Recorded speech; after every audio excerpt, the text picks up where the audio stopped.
Hey ladies and gents, welcome back. This is going to be part 3 to What If Naruto Could Use Antimatter. So with that being said, make sure to like and subscribe. But there's not actually going to be a like on this video, it's just a nice thing to do, because, you know, why not? So with that being said, make sure to check out my Discord, I'll leave a link to that in the description below, where you can just give me different what if ideas and everything like that.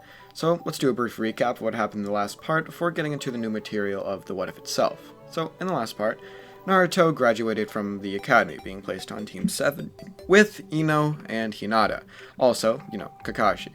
And they were doing the bell test, and Naruto would have been able to defeat Kakashi himself after a little bit more time and everything like that, but Ino and Hinata actually stepped in, and through a pretty decent show of teamwork, they actually managed to pass the bell test, where I established the ship, obviously, as being Naruto, Hinata, and Ino.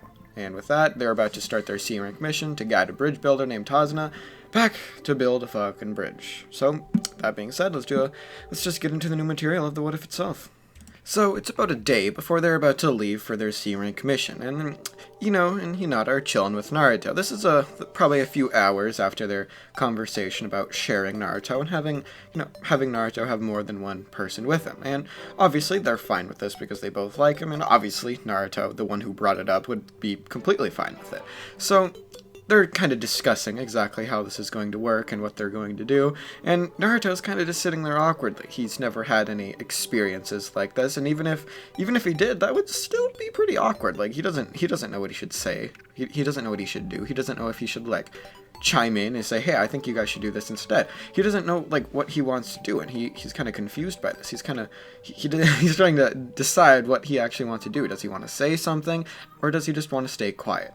Naruto decides to stay quiet, not wanting to embarrass himself with spewing out some random nonsense, so he just sits there quietly as Hinata and Ino discuss exactly what they're going to do to Naruto, and whether or not they're going to do it together or alone.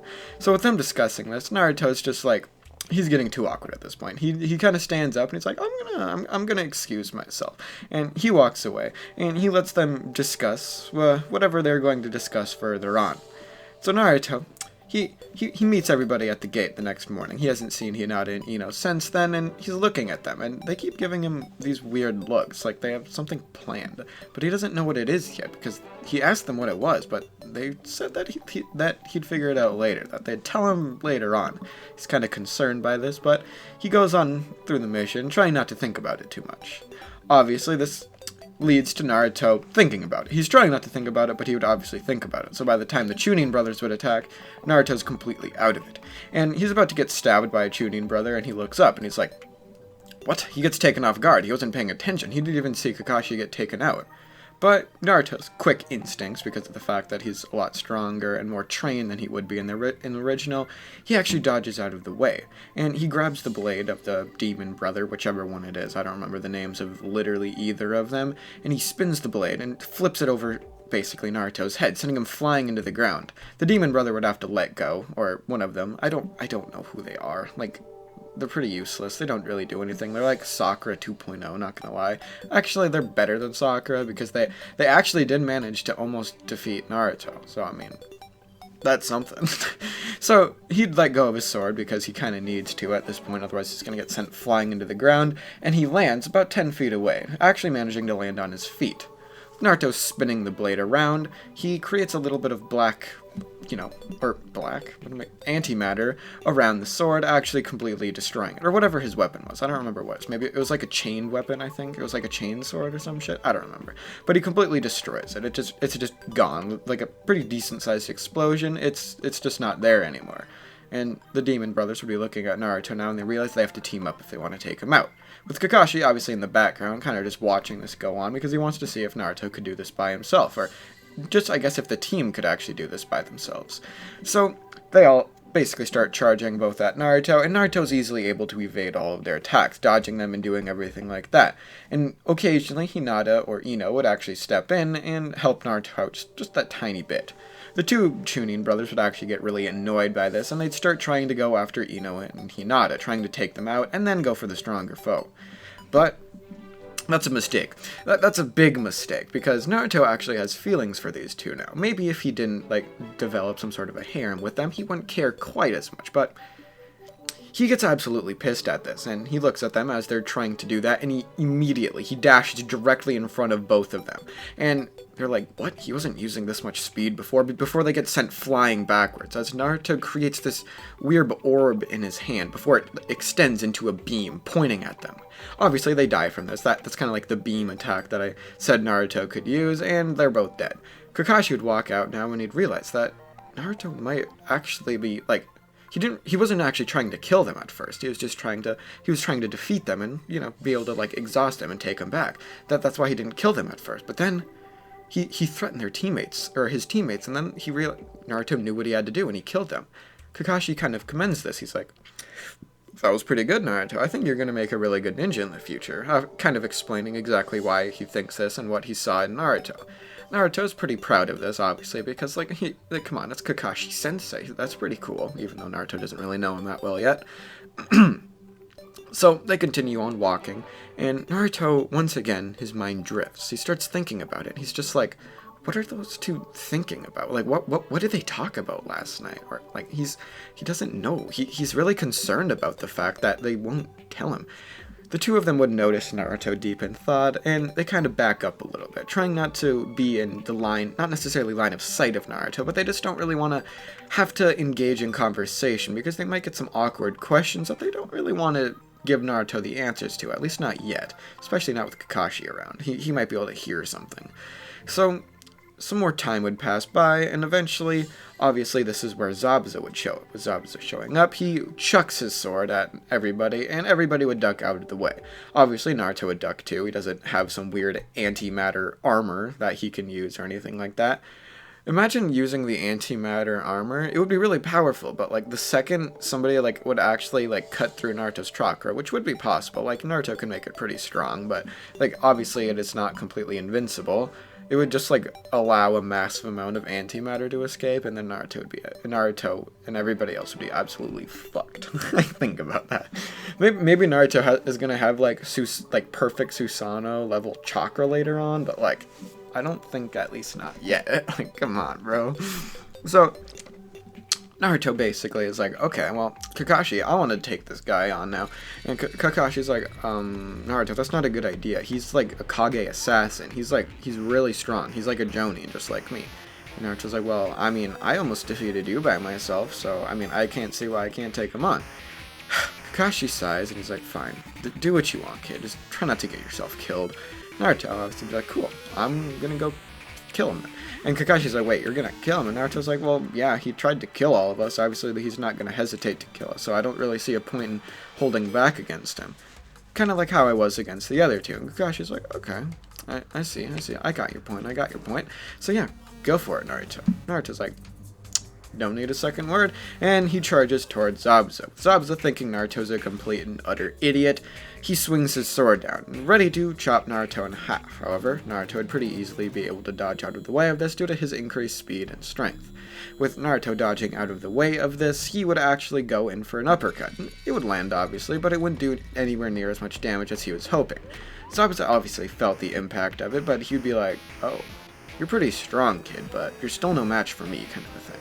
So Naruto realizes he's going to have to use his antimatter, and he's going to have to use an ability that he hasn't used before, because he still doesn't necessarily want to kill Zabuza. He kind of just more wants to knock him out than anything, because he wants to be able to take him back to the village, because he most likely has an absolute butt ton of really valuable info that they could actually use. Naruto realizes he's going to have to develop some sort of new ability, because all of his abilities are based around massive amounts of impact, of like force that will like almost immediately kill anybody he tries to use them against. He can use some that will massively damage people, but he doesn't have one that's like a blunt force impact. He needs to figure this out. Naruto then gets an idea. Picking up a stick, Naruto first infuses it with his chakra, because I'm going to say Naruto can already do that because of the massive chakra control he already has. As the stick gets infused with Naruto's chakras, Kakashi sees this and he's wondering what Naruto is doing, because he can see the chakra with his Sharingan. He's like, what is Naruto doing with this stick? So then, Naruto starts releasing some of the antimatter into the stick itself, basically taking over all of the wood, because, you know, that's where that was the matter, and the antimatter is seeping into it, basically destroying it completely. Now, with the entire mass or volume of the actual stick being antimatter instead of the wood, it is now basically like an antimatter club. And Naruto's like, okay, this could actually work. Zabuza would swing down his sword, and Naruto, he knows he needs to test this. He knows it could end really poorly if it doesn't actually work, but he needs to know if this is something that he can do or not.